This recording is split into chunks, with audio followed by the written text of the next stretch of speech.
Hi, this is Emma. And Michaela. You're listening to Sleeping in Park. Where we talk about our trips to beautiful places. Follow along while we dive into our past trips and our trip planning. Today is episode 3. It is. And we are talking about our hiking essentials and just some nice tips. Yep. We are. So, first up, how to find hikes. Yeah. How people find hikes. I'd say the best way is probably on the National Park website. For sure. Because it'll tell you a little bit of like a trail description. It'll give you some details. Yeah, and the length and things like that. And just like the kind of elevation you're looking at. Yeah. Another really great resource that we use all the time too is All Trails. Yeah. We love it. It has a lot of recent reviews, so you can check it closer to your trip too and see trail conditions and stuff like that. And it'll show you pictures of the hike, like along the distance of the hike. It's really cool. Yeah. So we get to see like, oh, what is it gonna look like? Yeah, like, oh, how far in till you get to this viewpoint? How far until you get to that viewpoint? It's really cool. Yeah. It has a really nice map too, so you use that while we're hiking as well. We don't rely on that as our navigation, but it's nice to use. Yeah. And see our elevation gain and mileage and things like that. Yeah. Another thing, I guess, to just get some ideas is like social medias. People do find that. But also, be careful not to overestimate your abilities from social media. Yeah. Because some people can make it look or sound easier than it is. Yeah. So, make sure you're checking reliable sources on the difficulty, distance, and elevation on those hikes. Yeah. Yep. So you don't get caught in a bad situation. Yeah. And then if you are like around the area and looking for somewhere to hike, ask the locals for recommendations. Ask rangers. I was going to say, ask rangers because that's part of their job. Like, they hike that all the time. Yeah. So they will know good spots. Or you can ask them for a specific thing, like where's your favorite spot to watch the sunset? Yeah. Or best place to get away from crowds in the middle of the day. Things like that. That's the kind of stuff they know. Yeah. So they're always a really good resource. They are. And I always also look up a lot of blogs, like top 10 things to do in this national park are really popular. Yeah. And so we'll just make sure we hit those things. And then we usually try and do a couple other, maybe a little bit off the beaten maybe a little path. more hidden gem type things. Yeah. Where we think we'll be a little bit more by ourselves and see something really pretty still. Oh, yeah. A couple tips just before you go on a hike is hiking is the best way to get away from crowds. It is. Some trails might still be busy, but it will be less busy than like the roads. And like the main viewpoints. Yeah, like Yellowstone. I think it's like 2.2 million acres. And you see how, like, if you go to certain parts of Yellowstone, there's so many people. It is, you can't even like, drive. overwhelming how many people there are. We went to and saw, like, Old Faithful, and, I mean, the crowd there was insane. Yeah. And it was, like, the middle of the week when we went. Yeah. The best place to go to see Old Faithful, it's actually a little hiking trail. Yeah. And you're like by no one, and you can see it great. Yeah. And it's a really cool spot to see it. We'll talk about that more with Yellowstone. I get carried away. Yeah. But it's definitely a good way to get away from the crowds and the craziness of some really popular national parks is to just hit the trail. Yeah, for sure. And then go early in the morning or maybe a little bit like early evening, like if you're doing a short hike. Yeah. You don't want your hike to take too long at night. Yeah, you don't want to be caught out in the dark. But a lot of day hikers do leave in like 4 or 5 o'clock, and a lot of people that are staying in that area will leave for dinner. So it's a good time to go on like one of those shorter hikes that's usually really busy, or just go see those really good, maybe like, a small viewpoint. That's also a good time to do that. Is if it's normally crazy, that's a good time to do it. If you're trying to catch a sunset in a pretty place, that's always a good option. Yes, it is. Also, allow more time than you think it's going to take you. Yes. Again, you never want to be caught out in the dark. You just don't.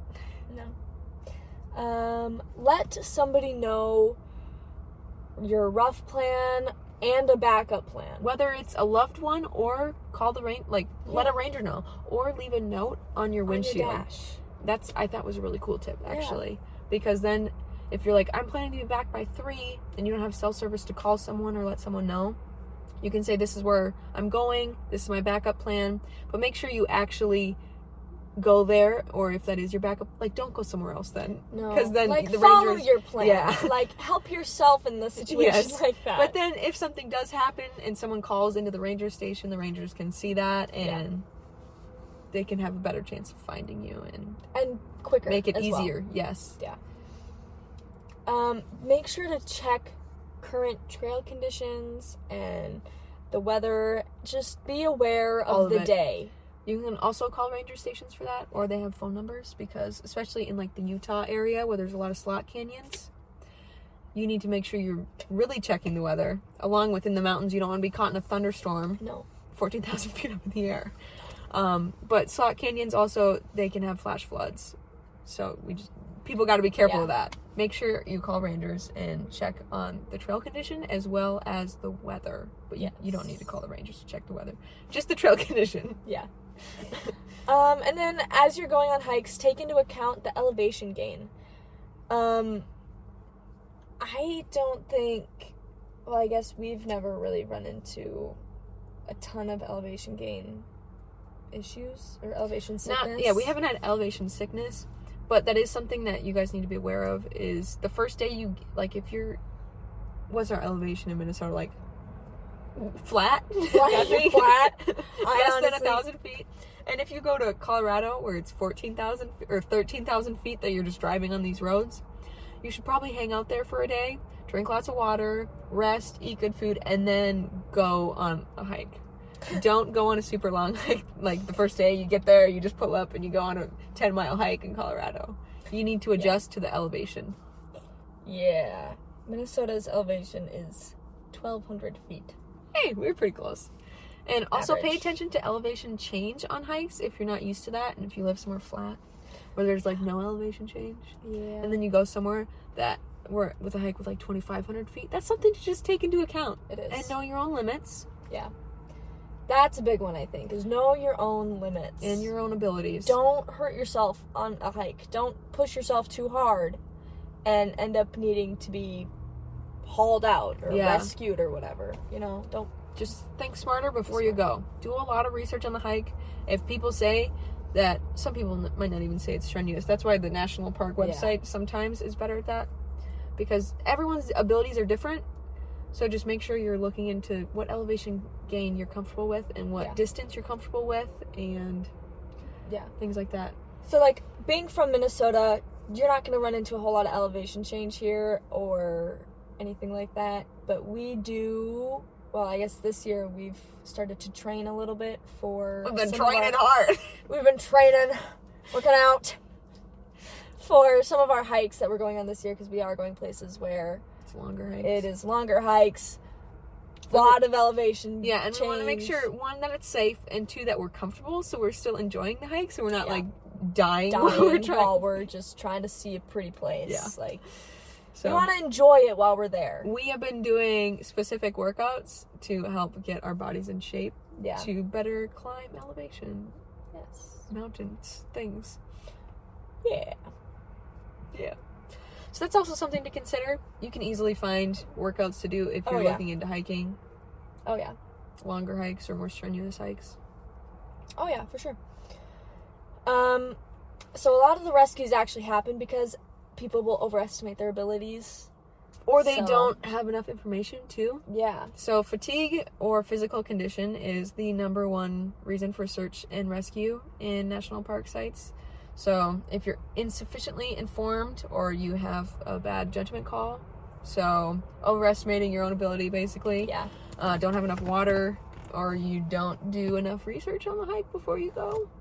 Yeah. The next one is falls.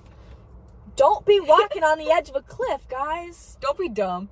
Pretty much. Or people will go, I've seen so many people, they'll go on the outside of the guardrail that's there. The guardrail is literally there for a reason. Don't be dumb. It's there for a reason, guys. Let's not go on the other side of it. God gave you a brain. I know you can use it. I have full faith. My goodness. Or insufficient equipment or clothing. So if you don't have your 10 essentials or you're not properly dressed to be doing an 8-mile hike, when, you're gaining elevation and you should have layers and things like that. Because it's chilly, Mhm. the higher up you get. So just make sure you have that Mm-hmm. and you do your research for sure. And also, And again, don't go on a hike too late. darkness is the fourth reason for search and rescues. Because even if you're a really experienced hiker, It can be disorienting. especially think about this, if you're in the woods or even if you're in like the desert or something and it's dark, how about we just not walk around in the middle of the night or Yeah. get caught out there. Do your best to be back at your car before it's dark. Yeah. Pretty much. Yeah. Now, we're going to move on to the National Park Service's 10 hiking essentials. The 10 of them. There's 10 Not parking. hiking essentials. All right. First one is navigation. maps, compass. Yes, navigation. So maps, compass, GPS system. I have a But compass here. don't. Is- Where'd my little solo guy go? I lost him. That's okay. But don't rely on. Look, this will come up later, but we also have a little compass on there. Yeah. But don't rely on your phone for navigation. And also, They die. They're Um, unreliable. They lose service. Even if you download things, sometimes they might not load. compasses are useless if you don't know how to use them. That's true. That's another thing. If you don't know where you are on your hike, so that's why you keep a paper copy. If you don't know how to use a compass, it's useless. So do a little bit of research on that. Learn how to use If you don't know how to use a compass, yeah. Yeah. And make sure to bring paper maps. And also just look over your trail before you go. Know what direction you're going in. Know what direction is going back. Yeah.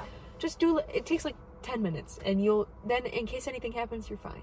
Exactly. Yeah. Just do it.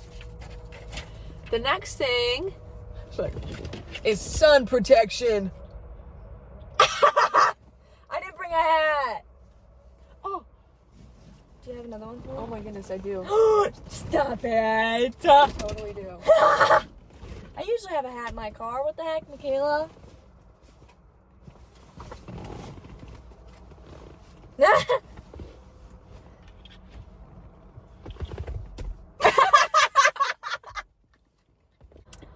So bring sun protection, hat, sunglasses, sunscreen. Also, just if you're going on a morning walk, sunglasses are just so nice to have because sometimes you're walking directly into the sun and you can't see. It's very true. And it ruins the views. It does. Bring sunglasses. Always bring sunglasses. Yeah. Or sun shirts are nice because you never want to get. Imagine Yeah. getting sunburnt on your shoulders. And then having a backpack on. Yeah. Ugh, that does not sound fun. No, it doesn't. Oh, yeah, no, thank you. Also, insulation. Yes. Oh. I like We brought this. that too. I have this really lightweight, just zip up. You almost punched me in the face. Really lightweight. hitting you today? I don't know. Anyway, I really like this super lightweight zip up. Mine is a rain and wind coat that I just have handy in the car. Oh, it's from Jockey. I got it from Marshall's on sale. Have your layers, folks. Have your layers. Sorry, I didn't know if we were... Next thing. We're just doing a show and tell for you guys. We thought it'd be more fun to watch that way. Oh my goodness. You get the head thing this time. I got hat hair now. Headlamp.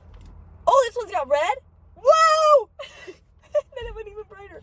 So, bring a headlamp. Yes, in They case are- for emergencies, in case you get out in the dark. But you don't want to be hiking in the dark. Yeah. And then this, you can like adjust it.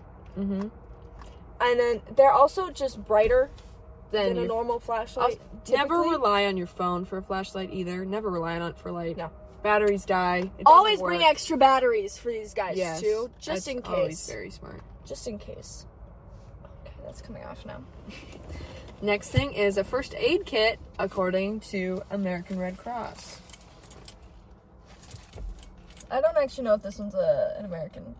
Well, Red Cross. our list is from American Red Cross. Yeah. So, have some bandages, Mhm. antibacterial cream, antihistamine, antiseptic wipes, blister treatment, which I've heard is a big one from hikers. Yeah. We haven't gotten blisters yet, and we've been hiking quite a bit, so we're just lucky. But this one has water purification tablets in it too. there you go. That's actually a smart thing to bring. Water filtration is also with the hydration. Like people will bring like a life straw, or like a starry pen where it like takes the bad I've looked stuff into out. those. Yeah, That would be cool. Closure strips, pain relief meds, anti-itch stick, which is a good one, or cream, especially for bug bites. Yes. Or like if you brush up against like itchweed, poison ivy, any sort of plant like that that are no fun, and you don't want to deal with it for the rest of the day. Yeah. You got some itch stuff. Yes, you do. Medical tape, safety pins, tweezers. This liquid Band-Aid. That's a good one. This is like moleskin tape. I know. I used to use it all the time for my feet. Yeah. When I had to wrap them. So this would also probably be pretty good for blisters and stuff. Yeah. Rehydration salts, and if you're going on a longer hike, a tourniquet in case anything. It's not going to be a bad idea. In case anything bad happens. God forbid something bad happens to you. They're really easy to use as well. So. Okay, I'll show you. I don't have one, but you just put it high up on a limb that's bleeding, and then make it tight enough to where you can't feel the pulse. So there you go. So if it's in your arm, put it up as high as you possibly can, and then make it as tight as you can until you can't feel the radial pulse. Always look for it by your thumb. Do you know how long people can have those on for? Hours. Really? Yep. Okay. Didn't know if that was safe. All right, yep. Look at that. Next is a fire starter. So, waterproof matches or a lighter, but we use I have a waterproof lighter in matches. here, but I also have waterproof matches. That's usually what we use when we start. And honestly, we just keep this stuff in our first aid kit. Yeah. Because that goes in our hiking backpacks, so yeah. Yeah. And then also a toolkit or a multi-tool. We have multi-tools. We got them our first year. Honestly, and I think They're they were only like $15-20 at Sierra. We love Sierra. Super cool. Look at that. And then it's got a bunch of different tools in here. There's like a file. There's a couple different screwdriver heads, bottle opener. There is a knife in one of these. There's also like a serrated blade. And then more screwdriver heads. But yeah, super cool. I really like it. Honestly, I just keep it in my purse. They come in handy. Yeah. And then another essential is food or snacks. Yeah. And or both. We like our snacks. We love our snacks. We always forget to bring them whenever we're recording. Yes, we always get hungry when we're recording. And we're like, why don't we bring snacks? Why don't we bring dinner? Right? We each had one energy ball before this started because I had them left over from work. Yeah. But we should have brought more food. But anyway, when we go on morning hikes, we bring a lot of food. We bring yogurt and granola. And that is usually for when we get to like the main destination, point. Yes. And then we sit there for a little bit and we eat our breakfast, and it's so fun. Yeah, and that is also why, if you listen to our car camping essentials episode, that's why a squishy cooler comes in handy, because we throw our yogurt in a little cooler in our backpack. Yep. We also will bring protein granola bars, applesauce, apples, cuties. Yeah. Fruits if we're eating our yogurt sometimes. And even if you're on the trail and you're eating an apple or oranges, do not throw the peel. Leave no trace. Do not throw the peel on the hike. Do not throw the core. Put it in a plastic bag. Yes. Keep it in your bag. Throw it away when you get back. Pack in whatever you took out. Pack in, pack out with everything you've got. Yes. Very good point. Thank you. We don't just leave that stuff on the ground in national parks. We don't do that. No, we don't. Another one is hydration or electrolytes. So lots of water. Yes. More water than you think you need. Yeah, for sure. A lot of water. Like this year, because we're hiking in a little bit hotter places that we've been before, we both got backpacks with water bladders, just in case. Yeah, we have used water bladders before and we liked them. Mm-hmm. And we bring extra water other than what's in the water bladder. Yes. And we bring Gatorade. And you can also bring like powdered electrolytes, because electrolytes are good for when you're dehydrated and when you're hiking. They're just good. Yeah. You can also look into, this isn't, you don't always need this, but it is very good to have, especially if you're going on a little bit longer hike. But yeah. I think it's called a life straw. Yep. So you can put it in non-purified water, and it will purify it. And it'll filter it. Mm-hmm. It's really cool. Then I think it's called, what is it called? A Steri pen or a Starry pen? I don't know. I haven't heard of that one, but I have heard of the life straws. We will have to fact check this. Yeah, but for sure. yeah, we will throw it in the right description. Oh, Michaela's gonna fact check us right now. Look at her go. So that's another good one. It's like a blue light that you shine into the light, and it's supposed to kill any bacteria and stuff that's in there, or things that would make you sick. Yeah. And then the last thing is an emergency shelter, like a space blanket or a tent. We bring a space blanket. They're super cheap. We will link some items we love in the description. But also, if you're backpacking, you'll have a tent. I'm not sure a space blanket is also necessary. Yeah. So, but also, it's like this big, and they're like $3. But they do expire, so do open up and check all of your gear before you go, for sure. I don't know. Wait. How's our fact checking coming? I don't think that the Steri pen. Steri! That's what it is. It's a Steri pen. Okay, that's actually really interesting. UV light destroys 99.9% of bacteria, protozoa, and viruses quickly and effectively. Yes. Those are a little bit more spendy than the life straws. They're significantly more spendy. They're like $100. Oh, yeah. Where the life straws are if you're going on a backpacking trip, I would definitely say that it's worth it to have both. I would, agree. But that is the 10 essentials according to the National Park Service. Yeah. Now we will talk about a couple other essentials that we bring on our hikes. Yes. Backpacks with bladders.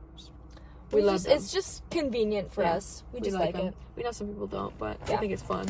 Yeah, we do. Headphones. We bring our AirPods. We only use one set for the two of us though, because be sure, especially if you're solo hiking, if you want to listen to music, either just have it playing or put it only in one ear. Or put your AirPod or your headphones only on one ear so you can still hear your surroundings and be aware of what's happening around you. Animals or people. Either one. Yep. We have found that we are bringing our AirPods on less and less hikes though. Because we just talk. talk. Actually, we bring them. Sorry, we use them less and less. We use them less and less. Yeah. I don't remember the last hike we used them on, actually. It was a while. It was... Was it in Teton? I was going to say, was it in Teton? And it wasn't even while we were hiking. It was while we were by other people. Yeah. Like, by the plates where they have the geography of the mountains. Yeah. Yeah, I think that's where we used them last. I agree. But it wasn't even on a hike. It was before we left for the hike, and then we took them out. Mm-hmm. But they are nice to have in case. And then we will sing to ourselves sometimes, do a little karaoke. I'm sure we look ridiculous. We always look ridiculous. It's fine though. We love it. We do. We sing to ourselves or sing to each other. Yeah. We do it all. We love it. We like to serenade each other. Anyway. Another really handy thing that we bring is a solar charger. Highly recommend. It can charge your phone and it has a flashlight. Yes. And it has a compass. Yeah. So it's super cool. Yes, it is. We love it. We do.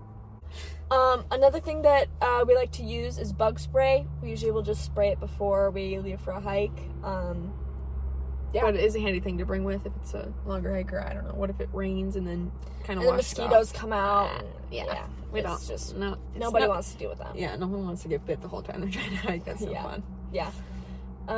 We also bring a camera. On short hikes. Yes. Never on a longer hike. No. Because we think we're gonna break them, or they're heavier, and then like when you want to use them, they're in the pack, and you gotta get. So we just bring them on shorter hikes. It's nice. Yeah, well, and then you can get a little bit higher quality pictures. So plus they're just fun to use. I love taking pictures with the camera. Yeah, and then we just like kind of look fancy. And I was we look fancy. I feel so cool. And then we also bring a dry bag because it takes up no space. It's like no weight. And then if your clothes get wet, or that's mainly the reason we bring it, is you can put your wet clothes inside the bag, and then like if it nothing starts else gets raining wet. or if you're getting sweaty or something. Yeah, or you take a layer off. Maybe you don't want your whole backpack to smell like that. Yeah. You can shove your sweatshirt or whatever layer you're putting in there in the dry bag, roll it up, take all the air out. It takes up like less space than it did before it was in the dry bag. Another big thing. In bear country. Bear spray. Wait, show the holster too. Oh. Yeah. I also got a holster for it. Most of them will come with a holster now. Yes. Or a hip clip. And it just like kind of can go over like a belt, or you can put it on like your backpack or something. Because you want it to be easily accessible. Yes. Don't put it in your backpack. Yes, that's silly. Because what are you going to do when a bear comes? You're not going to have time to unzip the backpack. Yeah, no, you don't want to do that. So just make sure it's easily accessible. And then, do not bring bear spray to Yosemite, Sequoia, Kings Canyon, Lassen Volcanic, or on airplanes. It is not allowed in any of those places. No. Just look up before you go if it's okay there. Just make sure, double check. Yeah. But and then there is directions on the can on how Yeah. to use it, but I would also just do your own research on how to use it. yes, we have done some for you, so we can yes. help give you some tips if you're listening or watching. I love when people say, use it, but then they're like, I don't know, when do you use it? yeah. Because some people don't know. Like, some people will think, oh, there's a bear way over there. We need to spray it with bear you need to spray the bear spray. Like, it's not going to spray that far. I think, how far no, does it spray? they were talking about, like, going up to going closer to the bear to spray it with bear spray. Oh, my Yes. goodness. So, first of all, you only use bear spray when a bear is charging at you. You can usually de-escalate a situation with a bear. It usually doesn't need to come to bear spray, but you want to have it just in case. This product has a range of up to 30 feet. So, but also people say it's only about half of what the can says. So it's about 15 feet. Oh, okay. And then the canister empties completely in approximately 4 seconds. So I didn't know that. Use it wisely. Actually. Yeah, use it wisely. But actually you should use it if a bear is charging at you. So look at the package instructions because ours could be different than the ones that you have. And look up, videos are nice. And I think I actually bought this one in Glacier 2 years ago. Did you? I think we did. I think I did. I thought you bought it in Yellowstone. Maybe you're right. I think it was It was Yellowstone. in a visitor center. Yep, it was Yellowstone Visitor Definitely Center, was. I think. You're right. And They last quite a while. This one expires in 2027, and I bought it in 2023. yeah. So about 4 years. Yeah. But you can practice with an expired can in a safe place. Make sure you do your research on how to spray it safely in your yard before you do that. We didn't do the research on that. No. But you need to pay attention to the wind. I was just going to say that. Wind direction. Yeah.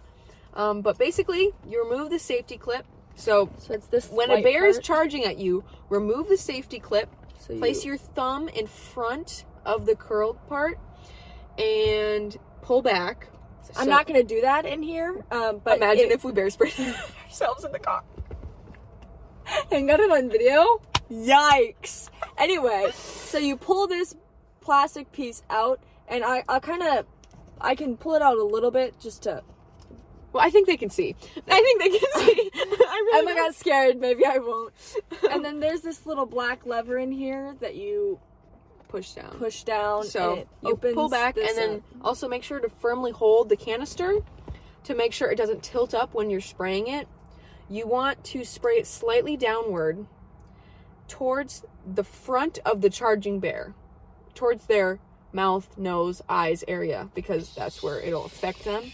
Yeah. And then the bear will either break its charge, which is what usually happens when you use bear spray in a bear's charging at you in that situation, but they can also still make contact. So if it's a black bear, and this is according to the Be Bear Aware campaign out of Montana. We did do some research because we wanted to know more about it for ourselves. Yeah. But if it's a black bear, prepare to fight, it says, with any available weapons, fists, sticks, rocks, anything, until the bear spray has time to take effect. Yeah. And then if it's a grizzly bear, here's where it gets a little bit more complicated. We will go into how to tell the differences right after this. For sure. If it's going to make contact, drop down, play dead and lay on your stomach. Make sure to lay on your stomach. Yes, lay on your stomach so your back is up, your pack is on your back, with your hands over your neck. And then if you have any bear spray left, because you should try and shoot all the bear spray at its face, but if you have any left, you can spray it upwards like that. Could you imagine people just listening to this and just hear me go every now and then? I'm acting these out, by the way. And then you want to make sure that the bear doesn't flip you over. So if it does flip you over, if the grizzly flips you over onto your back, keep rolling until you're laying on your stomach again, and your pack will get the brunt of the attack until hopefully the bear spray kicks in.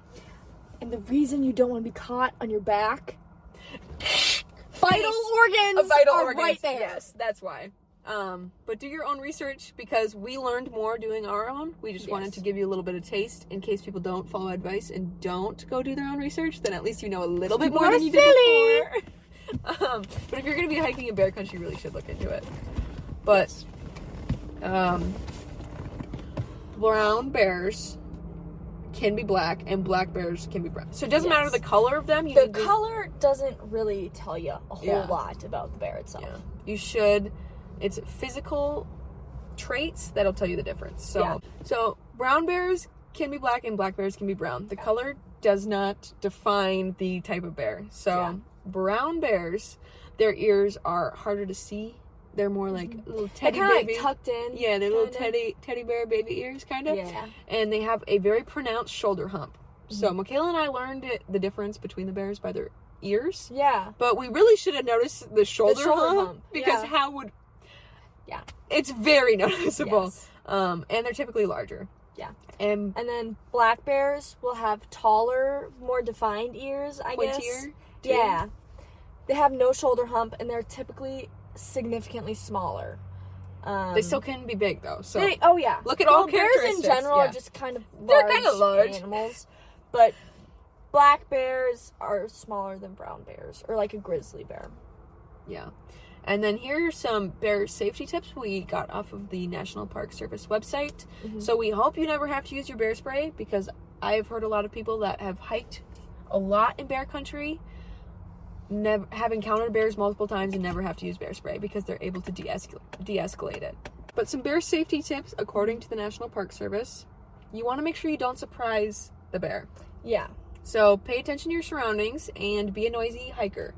For sure. Whether it's listening to music and you're singing out loud, talking, we don't know how to shut up. So that's why we've seen so many bears, but we've never seen them while we're on a hiking trail. Ever. Nope. But we just talk probably because so much. We're chatty Cathys. We do talk so much. We can never stop. Yeah. And then also just try to hike in groups. Groups are typically noisier than safety in numbers. People. There is that too. Yeah. Stay away from dead animals. That is their food. So pay attention to your surroundings and that. Yeah, that's like a huge thing, I think. I don't know who's out there looking for dead animals, but if you are, you shouldn't do that. Don't do that, yeah. Because the bears are looking for them, too. Bears are better at finding them. Yeah, they are. They have a lot bigger nose than us. Yeah. And then don't leave your backpack unattended, especially if there's food in there. And that's for not even just bear safety, too, but that's for, like, then you're going to get squirrels trying to go in there, too. Just keep your pack on you or, like, next to you. Never leave it unattended. Yep. And keep a clean camp. So just make sure you're being responsible, because bears that eat human food usually then like to eat human food. And they try to find it again. So just be smart for the bear safety and for yours. Yeah, honestly. And then another thing is keep your pets at home. A lot of national parks don't allow pets, or like if they're in bear country, dogs, on hikes, especially like Emma said, if they're in bear country. Some do, and we'll mention those when we talk about the specific parks. Yeah, for sure. But just if it says no dogs, just do no dogs. Respect it. Yes. Yeah. It's for a reason. It's to keep your pets safe and to keep you safe and to keep the bears safe. Exactly. So the bears don't have to get put down because they were eating people and dogs. Yeah. And then if you do come across a bear, give them space. So this is their home. You want to just say in a low, not a high voice, but, hey bear, and slowly back up. Yeah. No sudden movements, because then you'll trigger the, like, predatory thing in their brain, and they'll charge you, which we don't want. That's the last thing we want. No, that is the very last. Do not climb a tree. That's my favorite one. It said on the National Park Service website, don't climb a tree. Bears can climb trees. Bears can climb trees. I don't know who's climbing trees trying to get away from a bear, but... I thought that was just like a commonly known thing. Yeah, that didn't anyone watch Winnie the Pooh when they were a kid and watch him climb up the tree to get or the Brother honey Bear? bears? Yeah. Bears climb trees. They do, so... Even grown-up bears. Mommy and daddy bears, they climb trees. Not just baby bears. And if a baby bear is around... Another thing. If you see a baby bear and you don't see Mama Bear... There's a Mama Bear. Mama Bear is nearby. And Mama Bear is protective. Yes. Don't pet the fluffy bears. No. No. And I know they're cute, and I know you might want to take one home. But don't. Emma's mom likes to make fun of us for that one. Because we're like, the baby bears are so They're cute. so cute! And you just want to cuddle! Yeah. But guess what? We don't. We don't. We have don't do self-control. To not pick up a baby bear and bring it in the car to bring it home. So much self-control. No. That's also just common sense, too. Just don't We have do a little that. bit of that. Yeah. Only a little bit.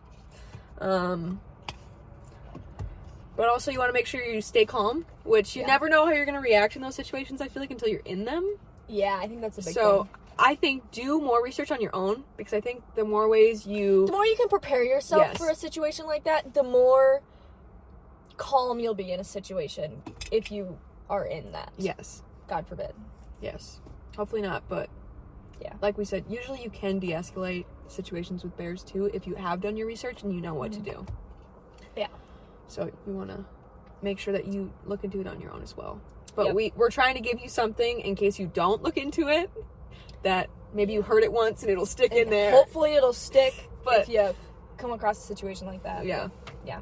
We also have some other animal safety things just according to the National Park Service because while I feel like bears are common, there are a couple other. So Yeah.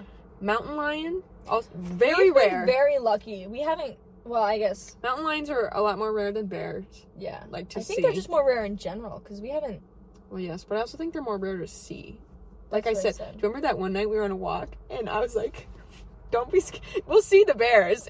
Like, we can get away from the bears because we know what to do. But a mountain lion, they're sitting up in the trees. You'll never see them coming. And I honestly didn't even think about that. I was like, oh my gosh, why would you tell me that? Now I'm freaked out and I don't ever want to leave the car again. But it's basically just like a black bear. You want to use your voice, make sure you're known. You never want to surprise animals. No. But also, just don't approach them. Never hike alone. Keep small children close to you. Mm-hmm. Don't run. Don't crouch down. Don't make yourself look small. So make yourself look as big as you can. Yep. Put your pack on your head. that's a good one. Same thing with Make black yourself bears, look and bigger. then back away slowly, just using a low, stern voice. Yeah. And if they do, for some reason, try to attack you, it's fight back. So it's the same as a black bear for mountain lions. And then, I actually didn't look into wolves, but for all predator animals, you want to give them at least 100 yards of space. Pretty much as much space as you can. Yes, put as much space as you can between yourself and a predator animal. And then for moose, bison, elk, it is a minimum of 25 yards, but I would sometimes say more than that, like in the fall. Yeah. Or even in the spring when there's babies, you Yeah, want to you just keep your distance.